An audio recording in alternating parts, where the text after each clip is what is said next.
My name is Shelby. I'm going to be a junior psychology major at Oklahoma City University.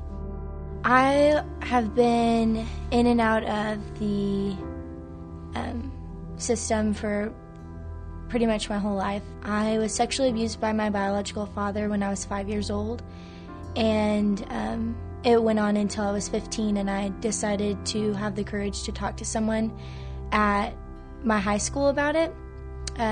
They immediately contacted DHS, and we started that long process of getting me taken out of my home and moved in with my aunt and uncle. My aunt and uncle always, they made sure that I didn't feel sorry for myself or soak in the situation, and always pushed me to make my goals happen. And one of my goals was always college, if anything, just to wrestle in college. My dad may have done a lot of things wrong, but he did instill a willingness to go to college. And my grades were always important to him, which made it important to me.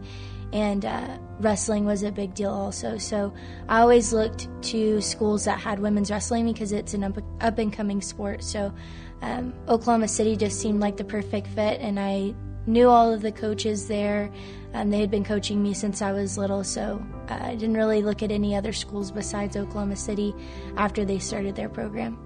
I didn't know what I wanted to major in until my senior year. We had to do a senior project, and I went around and spoke to various groups of people about the abuse that I endured when I was a child, and that kind of opened a lot of doors for me as far as child advocacy and speaking just about my testimony. And so I kind of realized and talked to the therapist that I was going to about different areas that I could go into as far as psychology.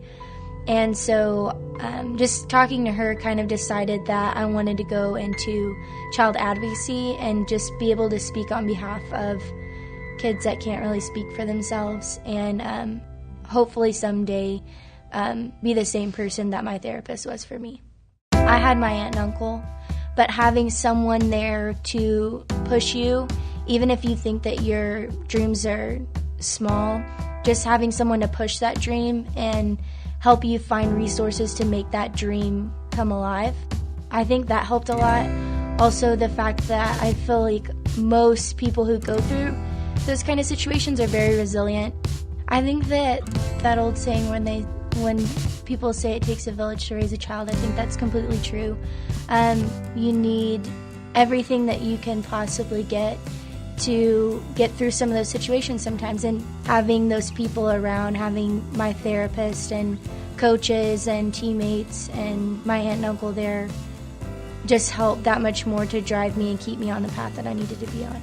Beatrice and I didn't really have a super close relationship just because she was an upperclassman, I was an underclassman. I wasn't really close with her, but whenever I got the email to join RS for Thursday, I was looking through it. I guess I was looking to see who else was on the email, and I saw her name on there, and I just thought that was really weird that one of my teammates' names are on a program that's for fostered youth. And so we didn't really approach the situation, and so it wasn't until this year we went on a trip. I think it was our national dual tournament, and we kind of talked about it, and I remember we stayed up until like 2 or 3 in the morning talking about, me, her, and another teammate were just talking about our past and the things that we've been through, and kind of just finding commonalities in the whole situation and being able to vent to other teammates.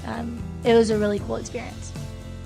I think the biggest thing is finding something that you really care about, an activity, just anything that you really want to put your whole self into, and that for me was wrestling. And just having something that you can always go to and that you know that you're good at, and to help you through the entire situation was a big thing for me. Also, not letting the situation define you was also big for me, and realizing that I'm not a victim of it anymore and I can finally start my life.